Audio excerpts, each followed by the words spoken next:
আজকের ভিডিওতে আমরা আলোচনা করব শরীরকে সুস্থ রাখার কিছু মাধ্যম। দেখতে থাকুন।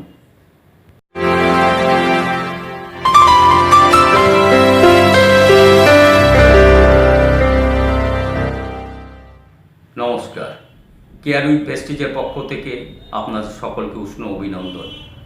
স্বাস্থ্যই সম্পদ, রক্ষা করার দায়িত্বও নিজেদের। শরীরটাকে সুস্থ রাখতে প্রথমত যে কোনো ধরনের সমস্যার মধ্যে থাকি না কেন, মনোবল বৃদ্ধি প্রথম দরকার। অসুস্থ ব্যক্তি যখন তার অসুস্থতার কথা জানতে পারে বা যে ধরনের কোনো সমস্যার কথা জানতে পারে, তখনই সে ভেঙে পড়ে, অর্থাৎ দুর্বল হয়ে পড়ে।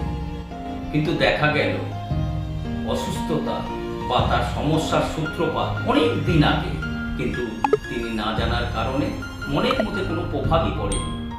একজন সুস্থ সবল মানুষ যখন চলে ফিরে বেড়ায়, তখন তার মনেই হয় না অতি সূক্ষ্ম জটিল যন্ত্রপাতি দ্বারা গঠিত শরীর নামক একটি বস্তু আছে।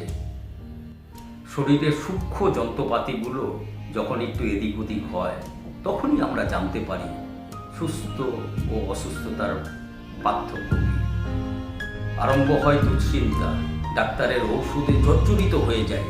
দিন দিন নানা কারণে মানুষের অসুস্থতা বাড়ছে, যার ফলে ডাক্তারের ঔষধ খরচ জোগাতে নিম্ন মধ্যবিত্ত থেকে দরিদ্র মানুষের প্রাণ যাওয়ার জোগাড়।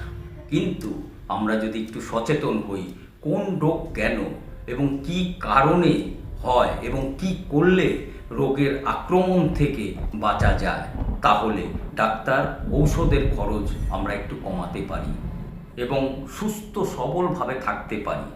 হতাশা রোগকে বাড়িয়ে তোলে। এই ক্ষেত্রে মরিন্ডা সিট্রিফোলিয়ার কথা আগের ভিডিওতে বলেছিলাম।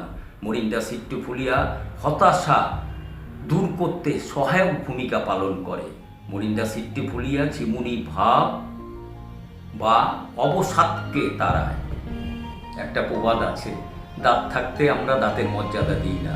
ডাক্তারের পরামর্শের জন্য বিস্তারিত জানতে যোগাযোগ করুন 9903063138, ডক্টর পরমানন্দ চক্রবর্তী।